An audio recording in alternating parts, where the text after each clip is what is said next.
Well, there are many families in this province dealing with addiction. The efforts to help can sometimes be overwhelming, sometimes paralyzing. This morning, registered psychologist Lisa Rowbottom is here with advice.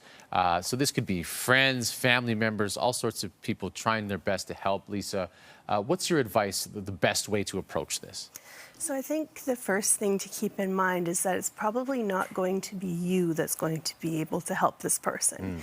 You may be able to position them to find the help they need, but there needs to be outside help and outside intervention, generally from professionals, especially if you're a family member. As much as we would like to be the one to step in and fix things, unfortunately, generally, that even being a family member puts us in a relationship where that kind of precludes that being our role. Okay.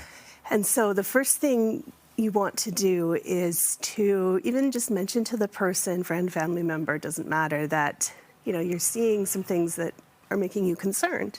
So you don't necessarily want to jump in and be like, you have an addiction. Sure. Yeah. But, you can mention, I'm noticing that, some of your behavior is changing, that you're, using more and more money towards this, that, you've been drunk and missed 5 or 6 of our classes now, and I'm concerned.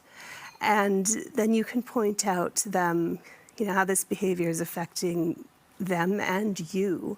So you can be part of this equation. That's really important. And you're able to say to them, I'm seeing that maybe you're missing all of these classes. I'm afraid you're going to fail your course, fail university, fail high school. And me hanging around with you, if you want me to come and cut class with you, that's going to cause me to fail as well. Right. And then you make treatment options available. You can research them up, you can find them, and you can say, I'm not going to maybe be the one to help you, but here are some potential options for you. What would you say to people that's a difficult conversation to have, and Yes. are worried that you might push this person further away when you're trying to bring them closer in? Do you have advice to navigate that?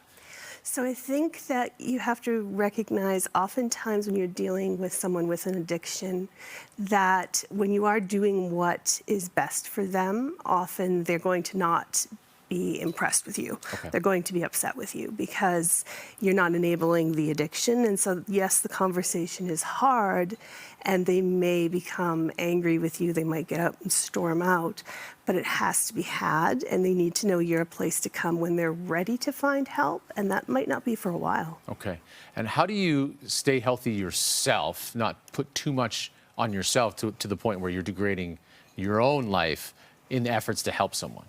So I think something to keep in mind, probably one of the wisest phrases I've ever heard, is that it's possible to love an addict to death.